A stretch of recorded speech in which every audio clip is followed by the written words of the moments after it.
Les infections Omicron augmentent en France et dans le monde. Le ministre français de l'Éducation envisage la vaccination des enfants. Le chef suprême des talibans interdit les mariages forcés, une décision prise au moment où l'Afghanistan cherche à convaincre la communauté internationale de rétablir ses aides au pays. Arctic LNG 2, l'usine de gaz en construction en Russie, obtient près de 10 milliards d'euros de financement, mais pas de la France. Omicron inquiète le monde. Jamais un variant du Covid-19 n'avait provoqué une telle panique. En France, 12 cas d'Omicron ont été confirmés. 4578 classes ont été fermées cette semaine.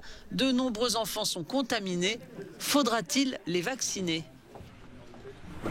C'est quelque chose qui est ouvert, la vaccination disons des 5-12 ans. En tout cas, on ne se dirige pas du tout vers une vaccination obligatoire des enfants.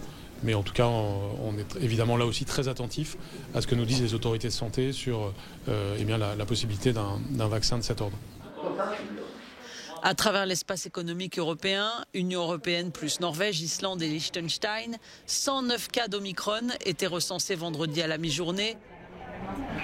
Au total, Omicron a été détecté dans 38 pays.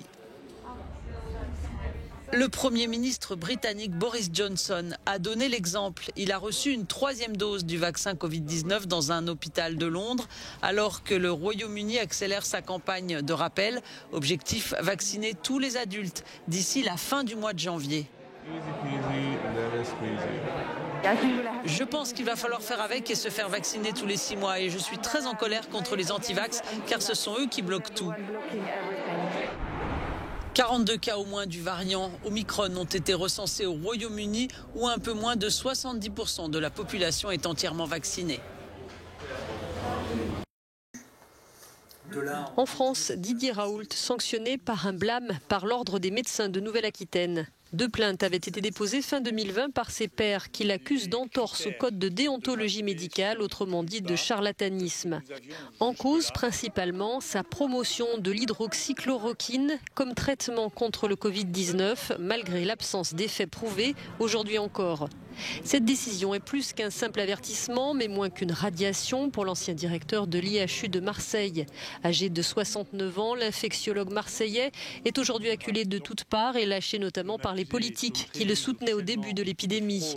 À la retraite depuis fin août de son poste de professeur d'université et praticien hospitalier. Avant même cette annonce, il s'était déclaré pas concerné par d'éventuelles sanctions. On peut penser que c'est raisonnable. Voilà. Valérie Pécresse engrange les soutiens au lendemain du premier tour du Congrès des Républicains destiné à désigner le candidat de droite à la présidentielle française. Les 3 prétendants éliminés dès le premier tour, Michel Barnier, Xavier Bertrand et Philippe Juvin, ont apporté leur soutien à la candidate, ce qui théoriquement, en cas de report des voix, pourrait lui apporter près de 75% au 2e tour. Autre soutien de poids, celui de Gérard Larcher, président du Sénat, mais également de Damien Abad, patron des députés de droite. Une démarche peu appréciée par Éric Ciotti, l'autre finaliste de cette primaire. Merci au président Christian Jacob et au président Bruno Retailleau d'avoir respecté la neutralité de nos instances, ce qui n'est pas le cas du président du groupe à l'Assemblée nationale, Damien Abad. Une attitude contraire à l'esprit de notre groupe et de notre famille politique. Le député des Alpes-Maritimes, plutôt isolé malgré son bon score au premier tour, défend une ligne musclée sur la sécurité et l'immigration, propre à ramener vers les Républicains des électeurs tentés par l'extrême droite. Pour sa part, la présidente de l'Île-de-France joue la carte de la compétence et de l'ordre pour rassembler sa famille politique. Les résultats de ce 2e tour seront connus samedi après-midi. Au lendemain des adieux à la vie politique de Sebastian Kurz, le parti conservateur autrichien a désigné son nouveau chef, qui sera aussi le futur chancelier. Il s'agit de l'actuel ministre de l'Intérieur, Karl Nehammer. Ce responsable politique de 49 ans devient donc le président du parti EVP. Il a annoncé un vaste remaniement ministériel, mais entend rester dans la ligne de sa formation. Il est important pour moi en tant que nouveau chef du parti de rester sur nos positions, a-t-il déclaré. Nous devons dire clairement ce qui est nécessaire au sujet des politiques de migration et d'asile et sur la question de la sécurité dans notre pays. Pour moi, dans le Parti populaire, 3 lignes directrices sont importantes et plus encore maintenant. Ce sont la responsabilité, la solidarité et la liberté.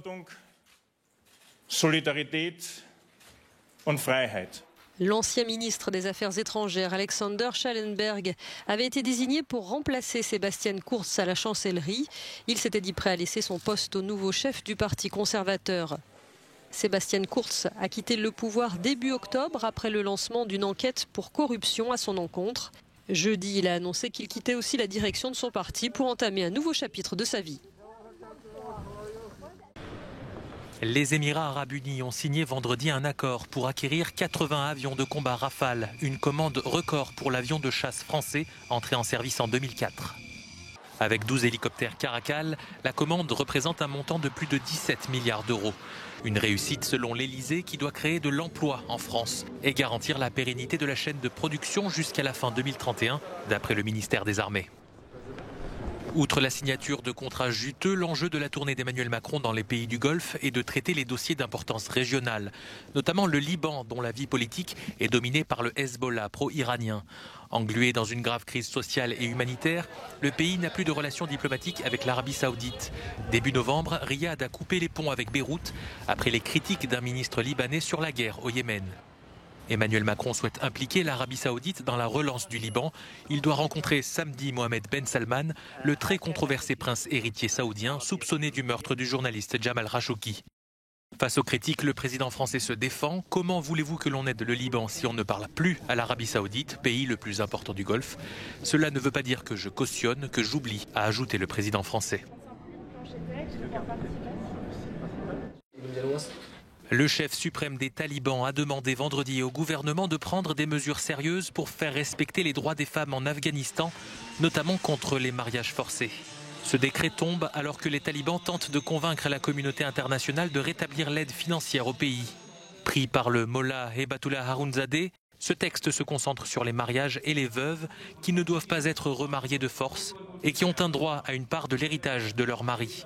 Frappées par la sécheresse ou par l'extrême pauvreté, certaines familles désespérées sont contraintes de marier leurs filles, parfois très jeunes, afin de rembourser des dettes ou se nourrir.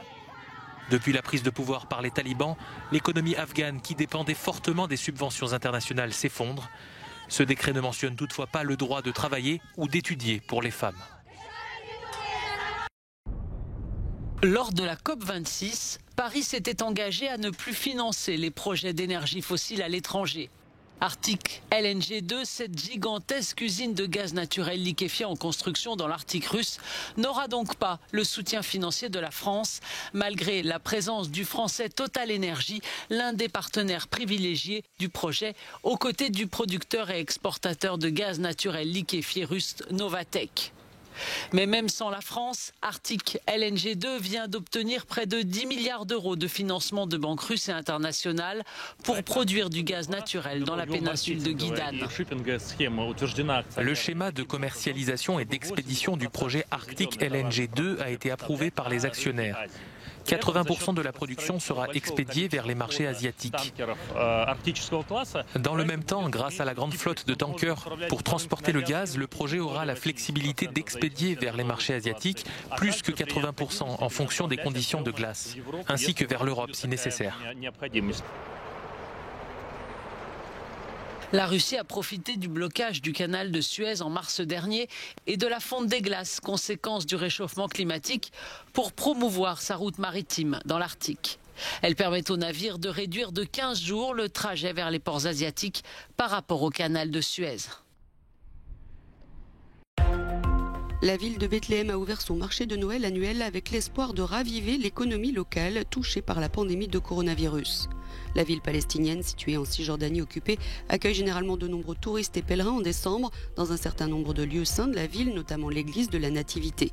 Mais Israël ayant de nouveau fermé ses frontières face à la menace Omicron, il ne devrait pas y avoir foule.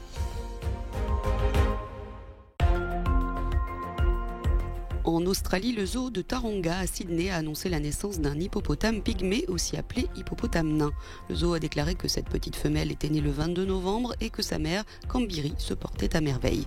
Selon le zoo, elle fera ses débuts en public pour les prochaines vacances scolaires en Australie.